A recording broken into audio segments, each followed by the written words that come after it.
The door open, so they must have wanted her to hear. She doesn't sleep, Mayette's mother was saying. Not more than a few hours at a time, and even then only if I'm in the room with her.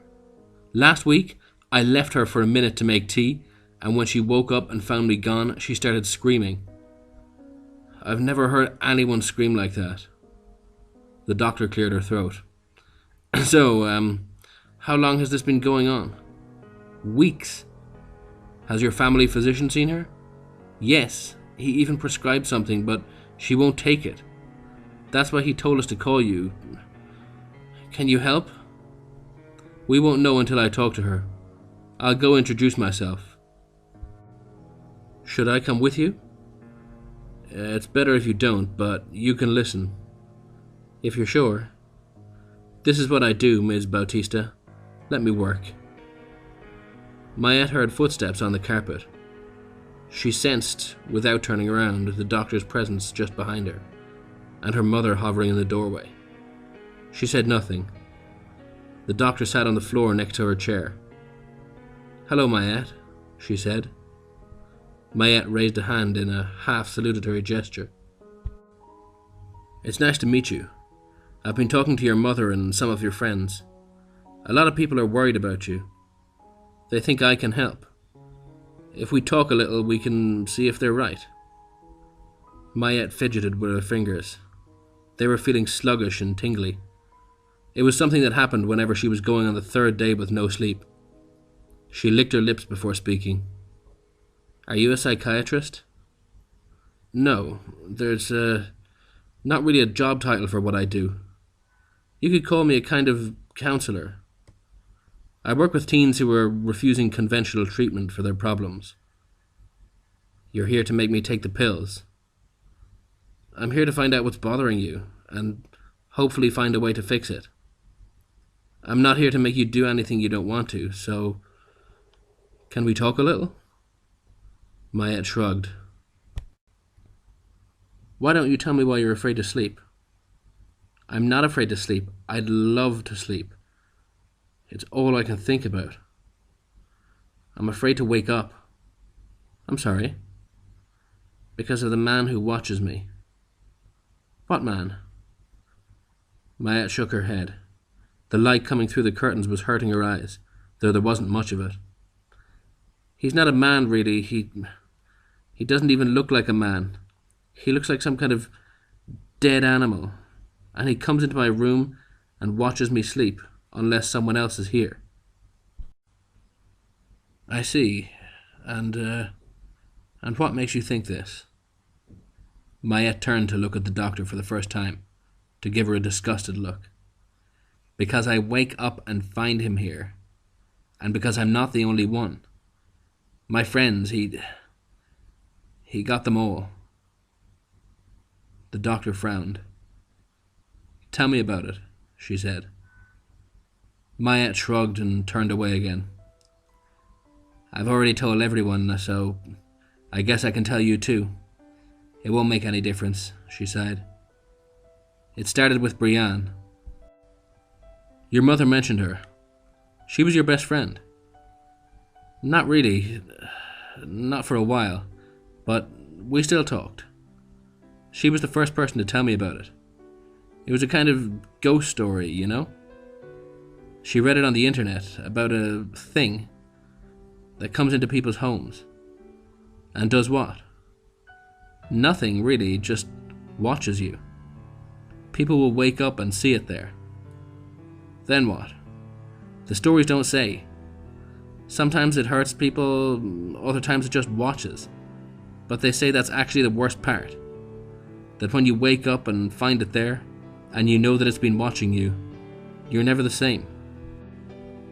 Sounds scary, but people have always told stories like that. That's what I said. Brienne was freaked out about it though. It's almost all she would talk about for weeks until we told her to shut up about it already. That story really scared her, you know? Who's we? Me and Jan. Jan. Your mother mentioned him too. I'll bet she did. Anyway, Brienne was all worked up about this story for a while and then she dropped it. Or we thought she did. Then she missed a few days of school, and when we saw her again she looked like shit. We thought she was sick, but she said no, that she just hadn't been sleeping, because she says she saw it. It? You mean the creature from the stories? Yeah. She said she woke up and found it sitting on her bed, just like people said. She said she screamed and it crawled away. And her parents woke up and the police came and nothing was there. But then the next night when she woke up, it was there again? Mayette nodded. Did you believe Brienne? No, it's a stupid story. And the fact that she'd been talking about it for so long before it supposedly happened, we thought she just wanted attention. Your mother says she thinks Brienne was into drugs. Is that why you two weren't such good friends anymore? Mayette bit her lip. I see. Did you tell anyone about this? We didn't have to. Brienne told everyone. She said she needed someone to help her, but she didn't know who or how. The entire school thought she'd lost her mind. She was missing class, fighting with her parents, staying up 4 or 5 days at a time. Not because she was scared to sleep, but because she was scared to wake up. How did you feel about this? Fucking embarrassed. How else was there to feel? And how long did this go on? A month, maybe a little longer. I don't really remember. By the end, Brienne wasn't talking to much of anyone. She'd given up. Do you remember the last time you spoke with her? Her parents asked me to talk to her, to help them make her come round. I didn't want to, but they were so upset I couldn't say no, so I went to her room. She was sitting by the window, staring at nothing. She was all skinny and pale, like a rag doll. I sat next to her and I told her to get help. I begged her. What did she say? She told me... Mayette stopped, flinched, and then started again. She said it was too late. She kept saying something like, "It's because of his eyes. When I wake up and look into those eyes, I know things." And I asked her what things, and she said, terrible things. And then she just lost it. She was crying all over me. I hugged her and we cried for a long time. You two must have been very close before all this. Mayette said nothing. The doctor paused for a respectful moment before going on. So what happened after that? Things got a little better. Her parents thought I'd actually helped her. I was relieved. And then? Mayette looked away. She snuck into one of the locker rooms after school. They found her hanging from a shower head. The doctor squeezed Mayette's hand once. We thought that was the end of it, you know. But then Jan started. Jan was your boyfriend? Mayette shook her head. Your mother says he was.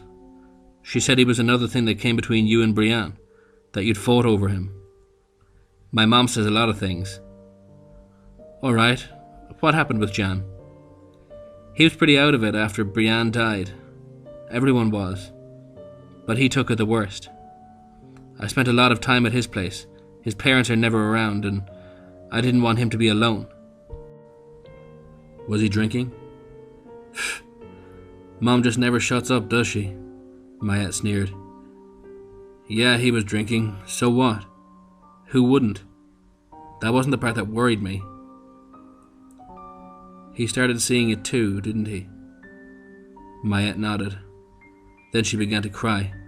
She smothered her face in the back of the chair so that her voice was barely audible. He came to me after the first morning. He was a wreck. He told me, it's all true. We should have believed her. He felt guilty, you know? Like we made it happen by not believing her. Is that why he thought the creature came to him? As a kind of punishment? Mayette looked at her hands for a while. He didn't say so, but it makes sense. Did you tell anyone that Jan was troubled? A teacher. I wouldn't normally, but I was so scared he'd do the same thing as Brienne." "Did he?" "No, I don't think so. He just disappeared." "Disappeared?" "He ran away. After a week he couldn't take it anymore, and he sent me an email telling me he was going. He said he didn't think he could get away from whatever it was, but he had to try. And he said..." Mayette stopped talking. In the corner, the old clock ticked a minute off. Mayette's mother quietly sobbed in the doorway. Eventually, without prompting, she went on. "He told me he was scared for me. Scared that it would come from me next." The doctor's expression gave nothing away. She drummed her fingers against the carpet, in time with the clock. "And did it?" Mayette shifted in her chair. "For a while I would get emails from Jan. Never very long, just telling me he was all right, that he was keeping moving. Then one day they stopped. I haven't gotten one in over a month now. What do you think that means?" "I don't know, but I do think that it was following him, and that whatever was happening to him, it's not anymore. Because the same time he stopped writing," her voice cracked, "was the first time I saw it." She turned and looked the doctor fully in the face for the first time. Her eyes were red from crying and from never sleeping. "It was 3 o'clock in the morning, and I don't know what woke me up, but he was sitting right there. Right next to where you are now. Here? Not on the bed? Not that time. Not yet. He was naked and rocking back and forth. He looked like he was hurt or something. He was all pale, like one of those blind fish that live in caves. And there was something wrong about the way his arms and legs and neck moved." "Did you see his face?" "Not the first night. The first night he just crawled away, and I sat there in bed hugging my sheets, and I cried and cried. I cried because I'd never believed it, and now I'd seen it, and I couldn't stand what that meant." "Did you tell anybody?" "No. I knew what they'd think, because it was exactly what I'd thought, you know? At first I just hoped that it would go away. But it didn't. No. I woke up the second night and he was standing right next to my bed. His back was still turned, but he was standing over me. And the night after that, I finally saw him face to face, and Brienne was right. The eyes are the worst thing. Once you've seen those eyes, oh God, the things I saw." Mayette's mother sobbed louder and then walked away, crying. Neither Mayette nor the doctor watched her go. After that, I knew there was no getting away. Brienne tried to get help and Jan tried to run, and neither worked. So the only thing I could think to do was just not sleep. Because he only comes when you sleep. Yeah, so if I never sleep, I'll never see him again. But you can't stay awake forever. I know. It's not a very good plan, but the way I figure, it's just like dying. You know it'll happen someday, but you just try to go as long as you can. Someday I'll fall asleep again and there'll be nobody around. And then I'll wake up and he'll be there. Even if I went to the hospital or something, I think he'd still find me. And he'd find a moment when nobody else was there. You have to be alone sometime, right? I can't stop it. But I can put it off for as long as I can. I could do that much, right? The doctor didn't say anything. So that's why I won't take the pills. And I won't go to sleep on my own. That would be giving up. And I'm not going to give up. Because you owe it to Jan and Brienne not to give up. Mayette shrugged. The doctor was quiet for some time. Then she stood, brushed off her slacks, and took something out of her purse. A bottle of pills and a small bottle of water. Mayette, you've been through a lot. More than anyone your age should have to deal with. You need more help than I can give you. Even your mother can't help you through this all on her own. But we both want to help you. Do you believe that? At first it didn't seem like Mayette was going to reply. But then she nodded. The first step, I think, is up to you. These pills are over the counter. Your mother has a prescription from your doctor for something stronger if you need it. You don't have to take them, but I want you to think about something. The sooner you fall asleep, and the sooner you wake up again, the sooner you'll see that there's nothing to be afraid of. That this man in the night doesn't exist. Then why do I see him? There are a lot of reasons why we see things that aren't there, especially when we expect to. Fear can do that. So can grief and guilt. But I think, deep down, you know that he's not real. And now that we've had this talk, a part of you has acknowledged that. I think that the next time you wake up, you'll see that for yourself. And that'll be the first step toward taking your life back. The doctor stepped away. She left the pills on the arm of the chair. It's up to you. I think that with your mother and your doctor's help, you'll make it through this no matter what. But I also think that the sooner you start, the easier it'll be for you. Think about the morning after, Mayette.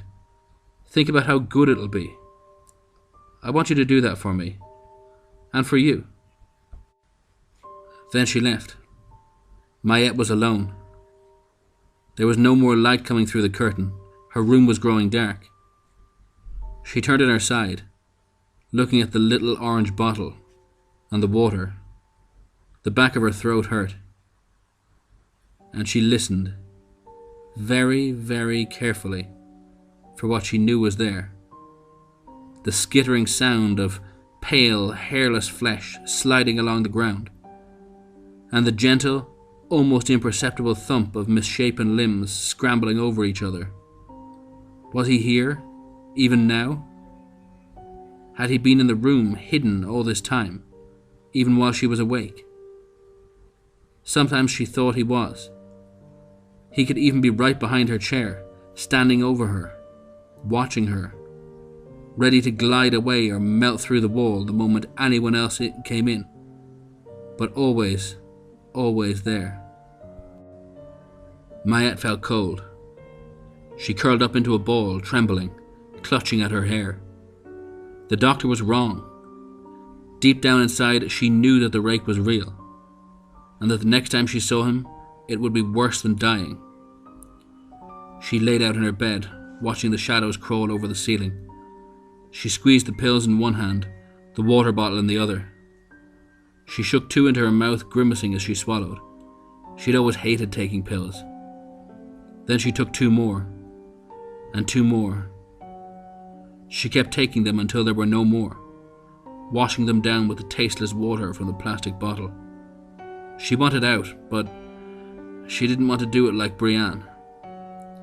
She just wanted to go to sleep. To go to sleep and never wake up seemed like the only way of winning. The only way to cheat him, somehow. She was already feeling drowsy. She thought of her mother and a pang of guilt went through her.